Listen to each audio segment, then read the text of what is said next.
Assalamualaikum warahmatullahi wabarakatuh. Berjumpa kembali bersama channel Ruang Bimbel. Kami doakan semoga adik-adik peserta tes calon siswa TNI dan Polri sehat selalu. Pada video kali ini kita masih membahas tentang soal-soal pengetahuan umum yang ada di dalam tes akademik TNI dan Polri.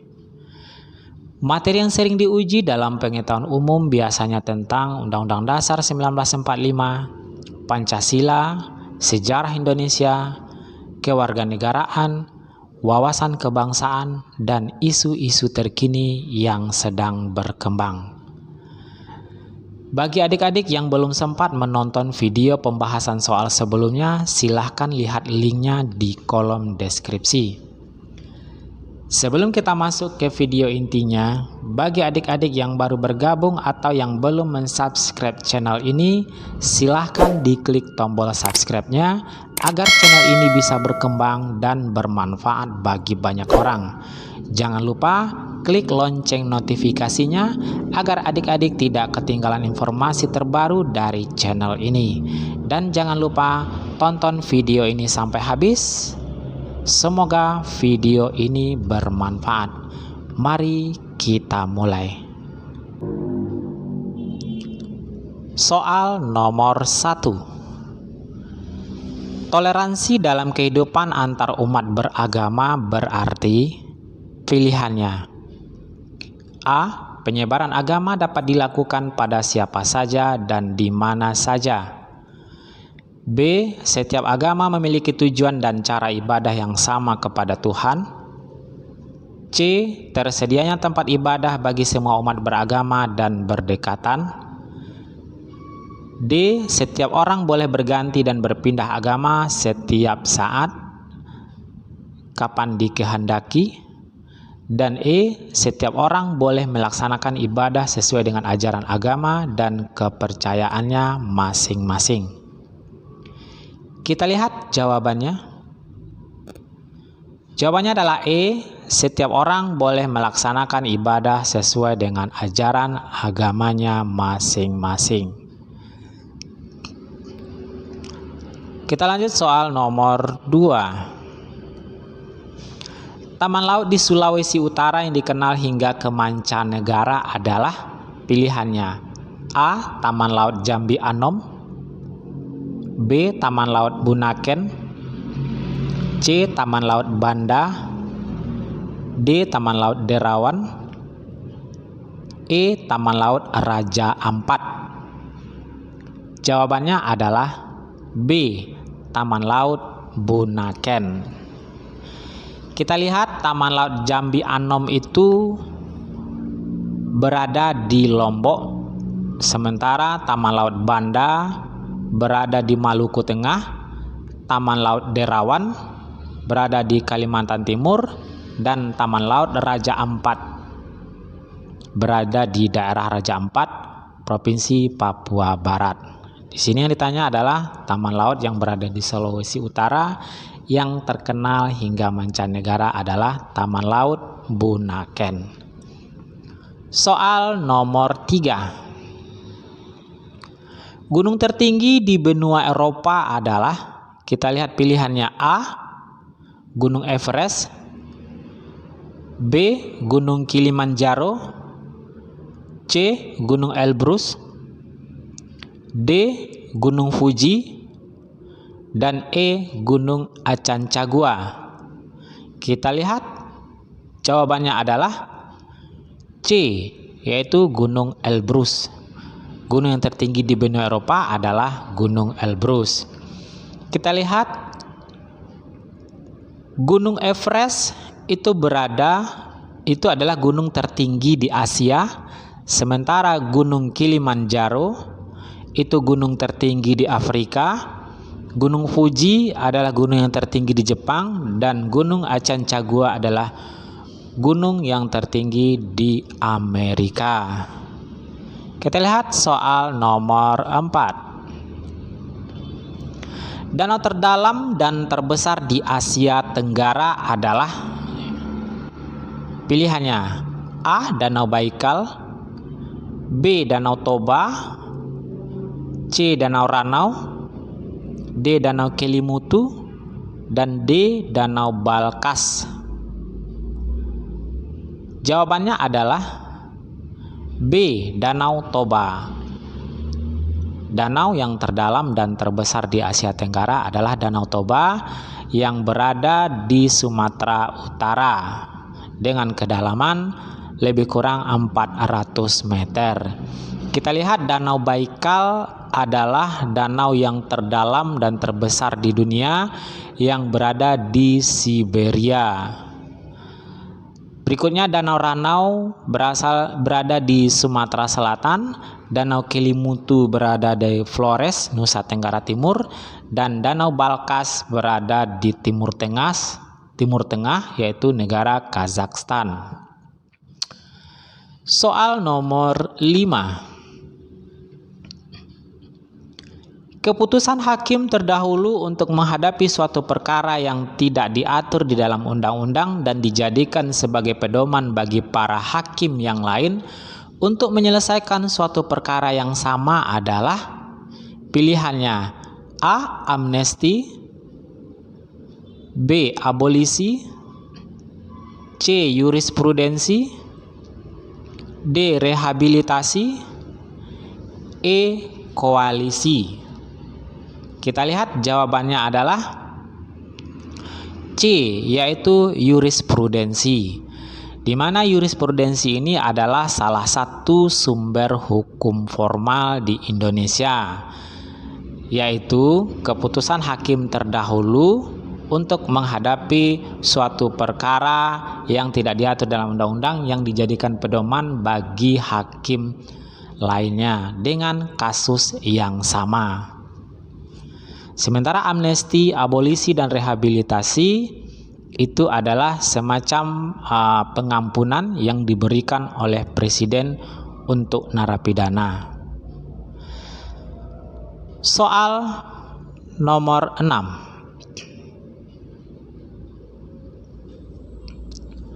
Lembaga yang mengawasi kegiatan perbankan, pasar modal, dan institusi keuangan lainnya adalah pilihannya A.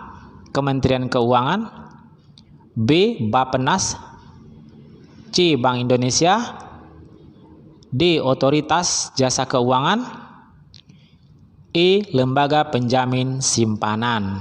Kita lihat jawabannya adalah D. Otoritas Jasa Keuangan atau disebut juga dengan OJK. Soal nomor 7. Dokter dan tenaga medis di banyak rumah sakit mengeluhkan kekurangan APD saat menangani pasien corona. APD kepanjangan dari pilihannya A. Alat pengaman diri, B. Alat pelindung diri, C. Alat pengamanan daerah, D. Alat pakaian dinas, dan E. Alat pelengkap daerah. Kita lihat jawabannya adalah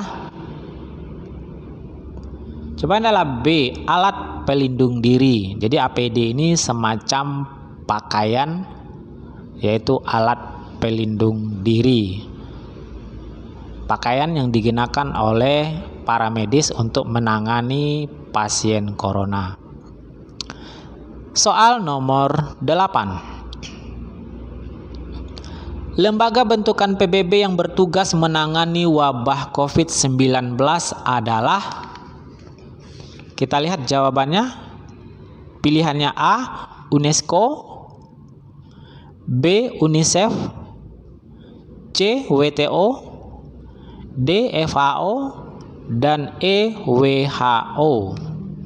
Jawabannya adalah E, yaitu WHO.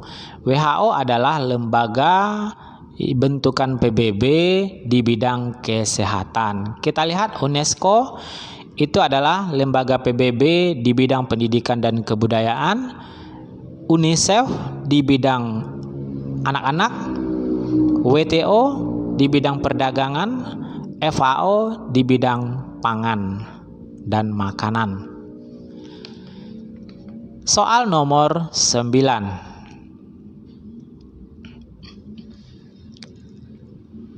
Tes yang bertujuan menguji apakah seseorang berstatus positif corona atau tidak adalah pilihannya: A. Rapid test, B. Swab test, C. Post test, D. Free test, dan E. Mid test. Kita lihat jawabannya adalah B. Swab test. Jadi swab test tujuannya menguji apakah seseorang berstatus positif corona atau tidak. Soal nomor 10. Kebijakan pemerintah dalam mengelola penerimaan dan pengeluaran negara adalah, kita lihat pilihannya: A. Kebijakan teritorial, B. Kebijakan fiskal,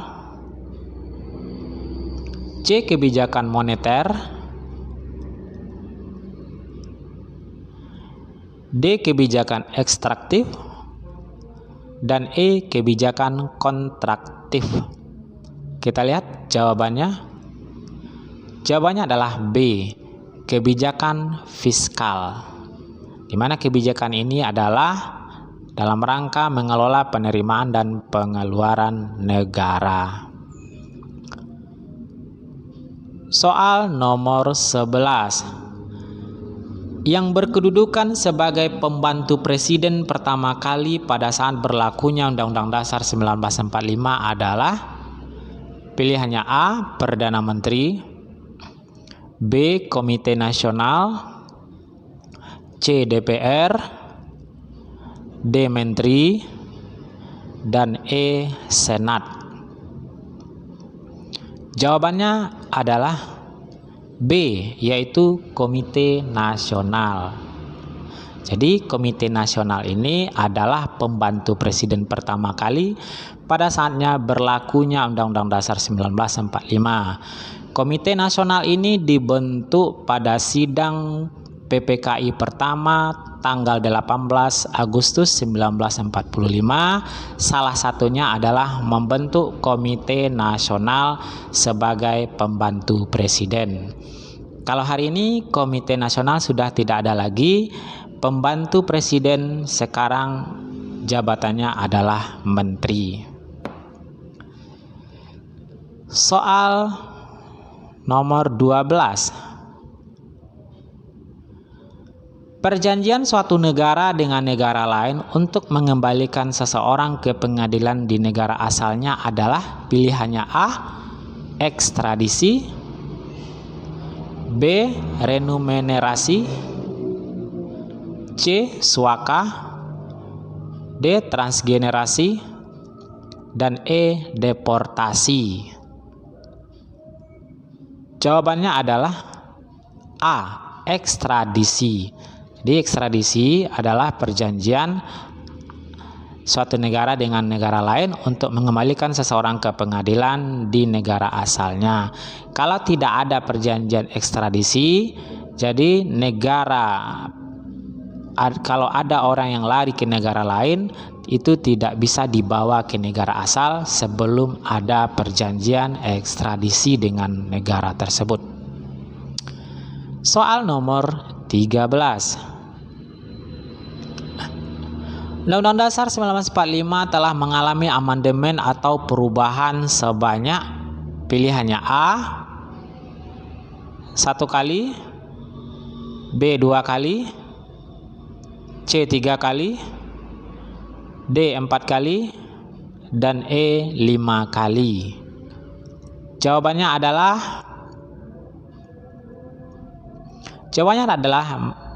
D, yaitu 4 kali. Jadi Undang-Undang Dasar 1945 sudah mengalami amandemen atau perubahan sebanyak 4 kali. Itu terjadi pada tahun 1999, tahun 2000, tahun 2001, dan tahun 2002. Soal nomor 14. Lembaga negara yang berwenang merubah Undang-Undang Dasar 1945 adalah, pilihannya A. Presiden, B. DPR, C. MPR, D. Mahkamah Agung, dan E. Mahkamah Konstitusi. Jawabannya adalah C, yaitu MPR. Jadi hanya MPR lah lembaga negara yang berwenang merubah atau mengamandemen Undang-Undang Dasar 1945.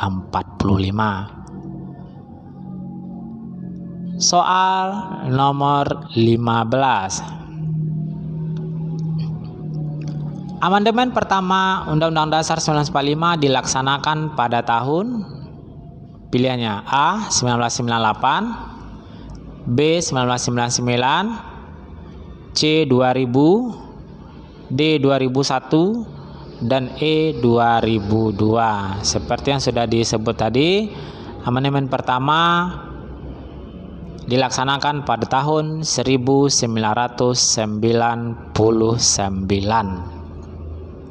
Jawabannya adalah B. Soal nomor 16.